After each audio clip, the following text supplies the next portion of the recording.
ఓం శ్రీ మహాగణాధిపతయే నమః. ఓం శ్రీ గురుభ్యో నమః. ఓం నమ శివాయ.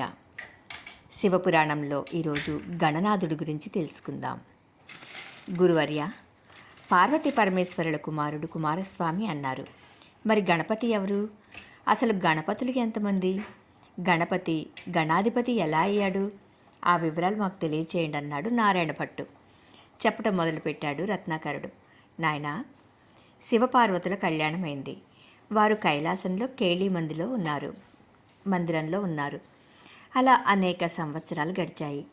ఇంతలో దేవతలంతా విష్ణుమూర్తి నాయకత్వంలో శంకరుని ప్రార్థించి తారకుని దురాగతాలను వివరించారు.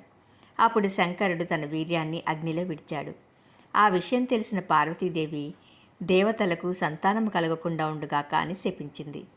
ఆ సమయంలో శివుడు పార్వతీదేవిని అనునయ వాక్యాలతో ఊరడించి, దేవి, నీ గర్భకోశం నందు 14 భువనాలు నిండి ఉన్నాయి. నా ప్రథమ వీర్యము వలన ఆ లోకాలన్నీ దహించుకుపోతాయి. అందుచేత దాన్ని అగ్నిలో వదలవలసి వచ్చింది. నీకు బిడ్డలు లేరనే చింత వద్దు. నువ్వు 21 మంది గణపతులకు తల్లివి అవుతావు అని వరమిచ్చాడు. ఆ వరప్రభావం చేత పార్వతీదేవి 21 మంది గణపతులకు తల్లి అయింది. గజాసుర సంహారానంతరము త్రిమూర్తులు, ఇంద్రాది దేవతలు, ప్రమథగణాలు కైలాసంలో కొలువు తీర్చాయి. శివుని రాకను గురించి జయ అనే పరిచారిక వల్ల తెలుసుకున్నదే పార్వతీదేవి మహదానందం చెందింది. అభ్యంగన స్నానం చేయబోతూ గణపతులను పిలిచి లోపలికి ఎవ్వరినీ రానియవద్దని ఆజ్ఞాపించింది. కొంతసేపటికి నందీశ్వరాదులు లోపలికి ప్రవేశించబోగా గణపతులు వారిని అడ్డగించారు. దేవీ గణాలు గణపతులకు బాసటగా నిలిచాయి. చేసేది లేక ప్రమథగణాలు పలాయనం చిత్తగించి జరిగిన పరాభవాన్ని గురించి ఈశ్వరునికి నివేదించాయి. ఈశ్వరుడు కోపంతో త్రిశూలం ప్రయోగించాడు. మరుక్షణంలో 21 మంది గణపతుల తలలు తెగి క్రింద పడ్డాయి. కుమారుల మరణ వార్త విని పార్వతీదేవి చాలా విచారించింది. శంకరుడు బ్రహ్మాది దేవతలను వెంట తీసుకుని పార్వతీ మందిరానికి వెళ్ళాడు. వీరి రాకను గమనించి కూడా పార్వతీదేవి మాట్లాడకుండా ఉంది.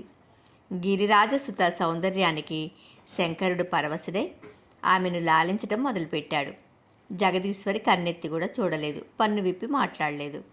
ఆ సమయంలో శ్రీహరి కలగజేసుకుని, సోదరి, గజాసుర సంహారం జరిగినందుకు 14 భువనాలు నీ నాథుని వేణోళ్ల పొగుడుతుంటే నువ్విలా ఉండటానికి కారణమేమిటి? ఇంతవరకు క్షేమంగానే నాథుడిని తిరిగి తెమ్మని కోరి తీరా శంకరుడు విచ్చేసిన తర్వాత మాట్లాడకుండా ఉండటం పాడియా? నీ విచారానికి కారణం ఏంటి అన్నాడు. ఆ మాటలు విన్న పార్వతీదేవి, మాధవ, తల్లి మాటలను జవదాటను గణపతులు 21 మందిని ఒక్క దెబ్బతో త్రిశూలంతో చంపేశారు. అందుకే నేను విచారంగా ఉన్నాను. వారందరినీ బ్రతికించి వారికి ఉన్నత పదవులు ఇస్తే గాని నా మనసు కుదురపడదు అన్నది. పరమేశ్వరి కోరిక తీర్చడం కోసం పరమశివుడు తనతో పాటు తెచ్చిన గజాసుర శిరముతో పాటు ఇంకా 20 ఏనుగుల తలలను తెప్పించి గణపతులకు వాటిని అంటించి వారిని గజముఖులుగా చేశాడు. పార్వతీదేవి గణపతుల పునరుజ్జీవులైనందుకు పరమానందం చెందింది. పార్వతీ పరమేశ్వరులు కైలాసంలో సభ తీర్చారు. ఆ సభకు దేవ, గంధర్వ, యక్ష, కిన్నెర, కింపురుష, సిద్ధ, సాధ్య గణాలన్నీ విచ్చేశాయి. త్రిమూర్తులు, ఇంద్రాది దేవతలు, అష్టదిక్పాలకులు విచ్చేశారు. ఆ సభలో విశ్వదర్శి అనే ఉపబ్రహ్మ లేచి, ఆది దంపతులారా, నాకు యుక్త వయస్కులైన కుమారులు 21 మంది ఉన్నారు. మీరు అనుమతిస్తే వారిని గణపతులకిచ్చి వివాహం చేస్తాను. యుక్త వయస్సులైన కుమార్తెలు 21 మంది ఉన్నారు. మీరు అనుమతిస్తే వారిని గణపతులకిచ్చి వివాహం చేస్తానన్నాడు. సమ్మతిని తెలియజేశారు ఆది దంపతులు. తథాస్తు అన్నాడు శ్రీహరి. ముహూర్తం చూశాడు. బ్రహ్మ గణపతుల కళ్యాణం నిశ్చయమైంది. కైలాసం అంతా అలంకరించారు. అంతా కోలాహలంగా ఉంది. ప్రమథగణాలు, దేవీగణాలు అమితోత్సాహంతో పెళ్లి పనులు చేస్తున్నారు. గణపతుల వివాహం తర్వాత అత్యంత వైభవంగా జరిగింది. పాఠకుల సౌకర్యం కోసం గణపతులు వారి భార్యల పేర్లు ఇచ్చారు.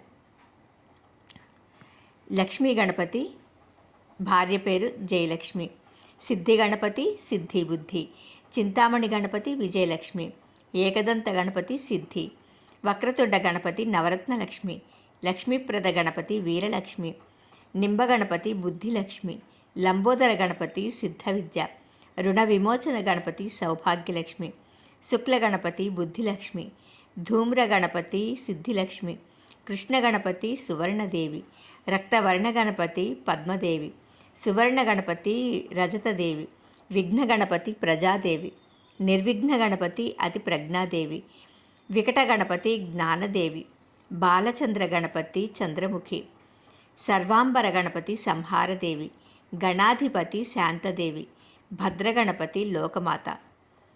ఇలా గణపతుల భార్యలు 21 మంది.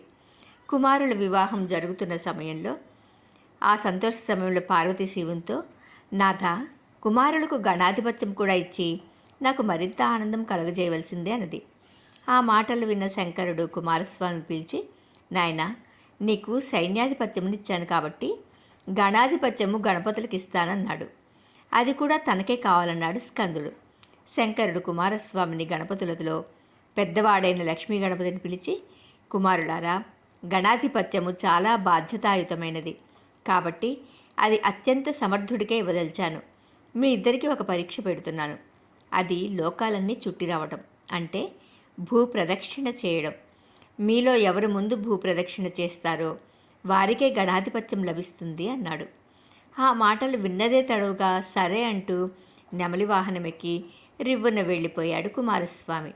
లక్ష్మీ గణపతి కదలలేక లంబోదరంతో తన తల్లి వద్దకు వెళ్ళి, అమ్మా, నేను త్వరగా నడవలేను, మూషిక వాహనం కూడా అంతే, కాబట్టి నాకు ఈ గణాధిపత్యం రాదు అన్నాడు.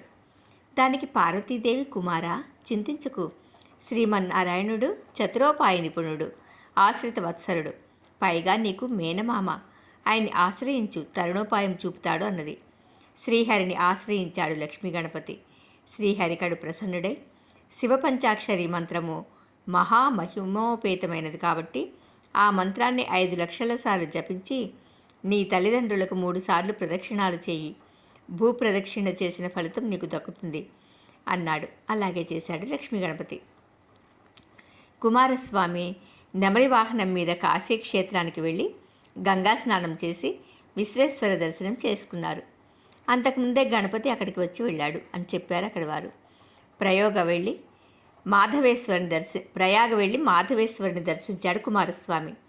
అప్పుడే గణపతి అక్కడి నుండి వెళ్ళాడని చెప్పారు. ఈ రకంగా కుమారస్వామి వెళ్ళిన చోటల్లా గణపతి ఇప్పుడే ఇక్కడికి వచ్చి వెళ్ళాడని చెప్పారు అందరూ.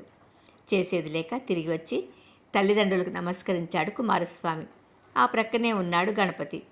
సిగ్గుతో తల వంచుకుని, పందెంలో ఓడిపోయాను, గణాధిపత్యము గణపతికే ఇవ్వండి అన్నాడు కుమారస్వామి. సముద్ర జలాలు, నదీ జలాలతో గణపతిని అభిషేకించారు. గణాలకన్నిటికీ అధిపతిగా చేశారు. దేవతల దివ్యాస్త్రాలన్నీ అతనికి బహుమతిగా ఇచ్చారు. శంకరుడు దేవతలు కానీ మానవులు కానీ శుభకార్యాలు ప్రారంభించే ముందు గణపతిని తప్పక పూజిస్తారు. దానివల్ల వారికి ఇష్టార్థ సిద్ధి కలుగుతుందని దీవించాడు. అప్పటి నుండి విద్యారంభమునందు కానీ, వివాహమునందు కానీ, సంగ్రామారంభంలో కానీ ఏ కార్యానికైనా సరే ముందుగా గణపతిని అర్చించడం జరుగుతున్నది అంటూ గణనాథుని గురించి వివరించాడు రత్నాకరుడు నారాయణ భట్టికి. ఓం నమః శివాయ.